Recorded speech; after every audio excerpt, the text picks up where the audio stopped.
They may be small insects, but they're causing big problems. They don't discriminate between rich and poor, and they're happy in your home or even travelling in your luggage.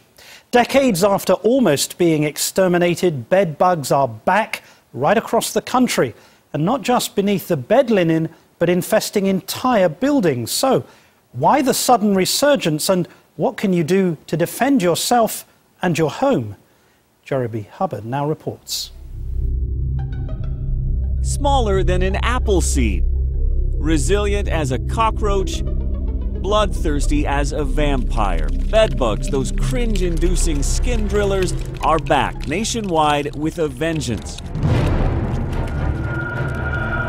They're in Fort Worth, Texas, where earlier this month 200 people were permanently forced from this apartment building after a year-long bedbug battle. They itch and they get under your skin. The city housing authority spent $500,000 to rid the building of the pests. It didn't work. They're in Seattle, where bedbug calls to exterminators are up some 70% in the last 2 years. They want your blood, and that's just that. They want to eat. And they're in New York City, where there were nearly 11,000 bedbug complaints last year alone. About 10 years ago, we'd probably get one call, maybe a year. Now we get an average of about 10 calls a day. Where blogs track and map the latest infestations, and where there are now so many of the pests, the mayor has established a bedbug advisory committee. Put it on your skin. It's here in New York City that the bloodsuckers are making a buffet of my forearm.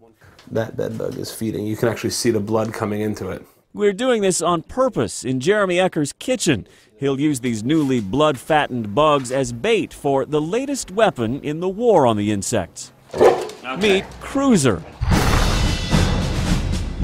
highly trained puggle, and his cohort, a beagle named Freedom.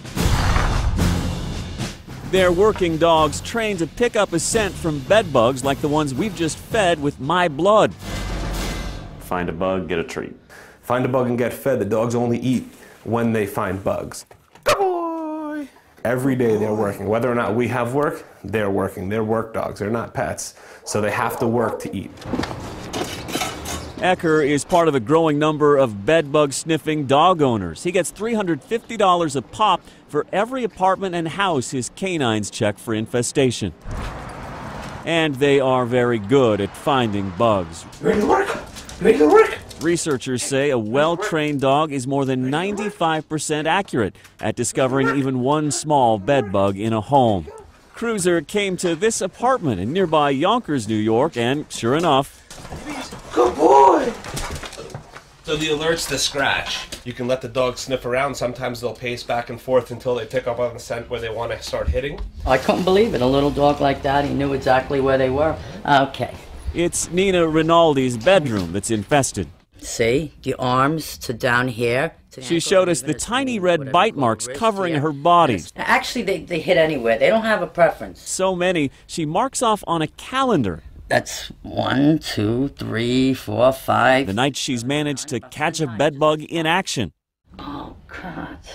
It was a nightmare. For Nina and the millions of other bedbug victims nationwide, the question is, why now? The insects were all but eradicated a half-century ago with the help of the pesticide DDT. But DDT has since been banned in the U.S. over health, environmental, and other fears. Well, they actually never were completely gone. They were probably in low populations in various cities. Louis Sorkin knows all about the insects. The populations were able to increase invisibly. It's not taking them long to latch on. No, you see, they stop, almost always stop right away and start feeding. The entomologist and New York's foremost authority on the creatures keeps 3,000 of them jarred up in his office for research. Full, full, full. They're actually getting more full. And here's one that hasn't fed yet. Some can live an entire year without feasting on blood. And while they're not believed to transmit disease, they do carry a stigma. That's one of the problems maybe and possibly contributing to why it came back, is people just were afraid to talk about it or just didn't even want to admit it. That whole theory about being dirty and so forth just doesn't hold water at this point anymore. That's not the case. No, that is not the case. Meanwhile, at Nina's, We definitely know that the dog's smelling bed bugs along the left side of the bed. Okay, great. Jeremy hands things over to Ken and his extermination team. Bed bugs are hitchhikers. Anybody can get them at any point in time. They're using an alternative to chemical treatments or freezing the creatures. We're going to max this thing out and see how it goes. You're going to cook them. Oh, yeah. Oh, they're going to cook. These guys are essentially turning Nina's house into a dry sauna. This is one of the toughest pests that we've seen. First, plastics and anything else that can melt are removed. Then heaters and blowers are brought in and turned on. The windows covered in foil. The temperature cranked up. These are probes. We're going to go ahead and probe things throughout the apartment just to make sure that we're getting temperatures everywhere throughout. Over the next few hours, heat monitors and thermal imaging cameras gauge the heat. So we're about 84 degrees, 83 degrees there. Right. Got a long way to go. Oh, yeah. As her place turns into an oven. It's 122 in here? 122 right over there. It takes your breath away. Whew. Yeah, it is hot. Once it reaches around 120 degrees throughout and stays there for nearly 2 hours, all of the bed bugs should roast to death.